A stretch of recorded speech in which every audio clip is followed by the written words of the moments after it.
aking pakikipagsapalaran sa pangingibang bansa. Sa pangalawang pagkakataon ay dito ako napadpad sa bansang Hong Kong. Ang bansang Hong Kong ay isang maliit na bansa na napakaganda, lalo na kapag may okasyon. Nagkagandahan ang mga dekorasyon. Pero syempre, hindi pa tatalo ang Pilipinas kong mahal sa nagniningning, kaakit-akit at kaaya-ayang mga dekorasyon. Ang ganda, diba? Ang Pasko, ang pinakamasaya at pinakamahalagang panahon na ipinagdiriwang ng mga Pilipino kahit saan mang panig ng mundo.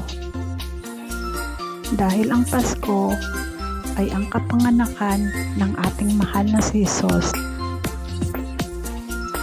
Ang ganda talaga ng aking bansa, bansang Pilipinas, na kahit saan ako mapadpad ay nandito sa aking puso.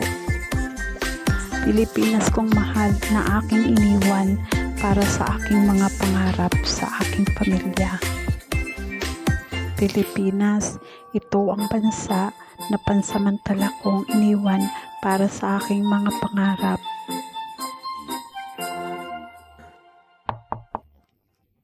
At sa pagtatrabaho ko sa Hong Kong, ito ang naging pangalawa kong tahanan.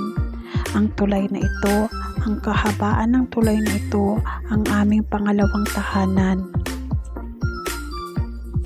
Dito ang mga Pilipino nagpapahinga tuwing day off, tuwing holiday. Pero ganito lang ito, pero dito kami naging masaya.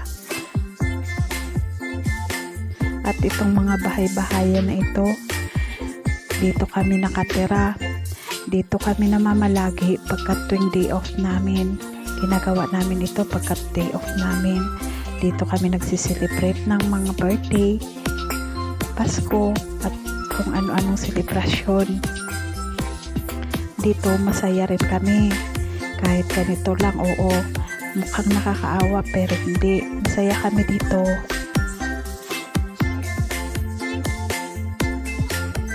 Hindi namin alintana ang mga dumadaan. Basta para sa amin, ang tulay na ito ay aming bahay. Dito talaga kami nagkukumpul-kumpulan tuwing day off. At dito, nagiging masaya kami. Siyempre, kasama namin ang mga kapwa namin Pilipino.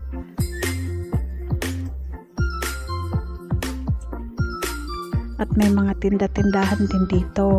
Nagbibinta ng mga gawang Pinoy, pagkaing Pinoy. O lutong Pinoy.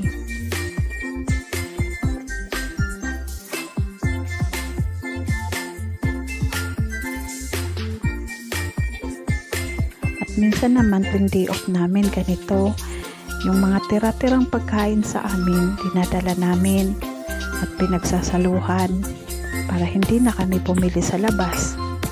Tipid, diba?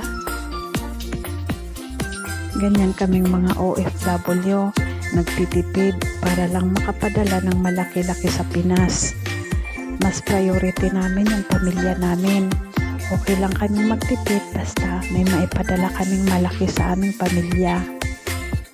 O diba? Kahit ganyan lang masaya na kami. May pandesal din kami, may pansit, may kape, may itlog. O, saan ka pa?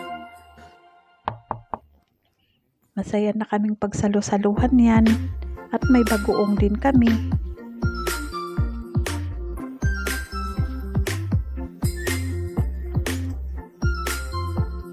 Pansit at pandesal.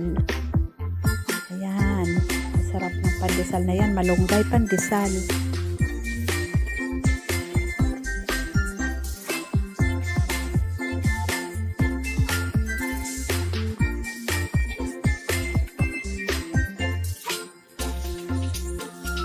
Likas talaga sa ating mga Pilipino ang pagiging masiyahin at mahilig sa okasyon.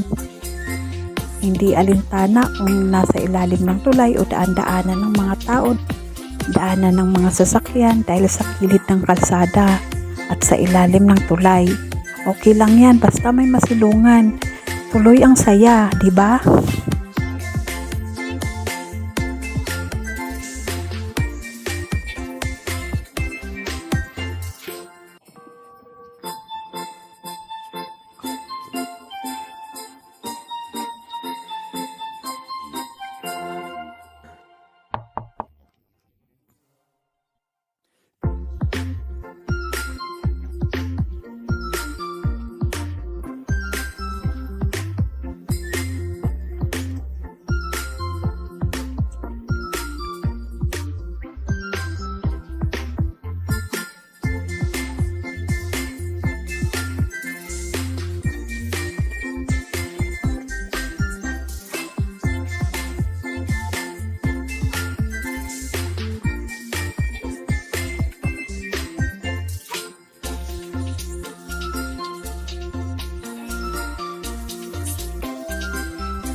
Hanggang dito na lang muna ang aking short video. At sa susunod kong video, samahan niyo ako guys sa aking panibagong journey dito sa Europe. Merry Christmas everyone. To God be all the glory.